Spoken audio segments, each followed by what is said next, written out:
Total na 1,020,000 pesos na kantidad din shabu ang nasamsam kan Tiwi Municipal Police Station sa Tiwi Albay kanaakaaging Lunes, Nobyembre 4. Basado sa impormasyon, duwang motorista ang nagkabanggaan sa Barangay Baho na marikasman na narespondihan kan otoridad na nagresulta naman sa pagkakadiskubre sa duwang dakulang plastic bags na may lawg na pigtutubodan na shabu na pigkakarko lang nasa sanggato 50 gramo. Susog sa investigasyon, iniwasan kan sarong nadiskwidong motorista ang oplan sitakan kapulisan o ang piglatag na checkpoint sa Barangay Tigbi na nagresulta sa diskwido. Makalis na madiskwido marikasmandaang duminulag ang daipahastangon niya nabibistong persona. Our team is conducting offline sita along National Road, particularly in Barangay Naga. So marami na po tayo na para mga motorista.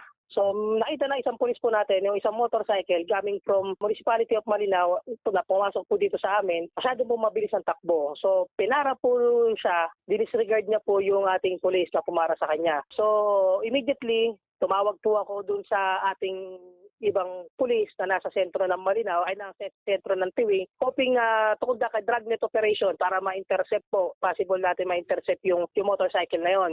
Apura sa droga asin motorsiklong mayong plaka, sarong cellphone man ang narecover kan otoridad sa lugar kan diskwido. Maswerte naman na dainakulugan sa pangyayari ang nakabanggaan kan sospek.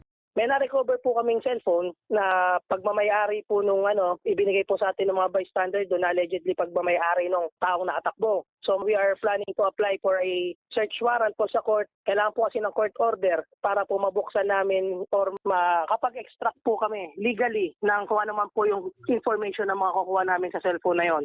Sa ngunyan padagos pa ang pigigibong investigasyon kan Tiwi MPS nga ni ma-identifikar asin madakop ang suspect na mahahampang sa kasong pagbalgar sa Section 11 kan RA 9165 o Comprehensive Dangerous Drugs Act of 2002.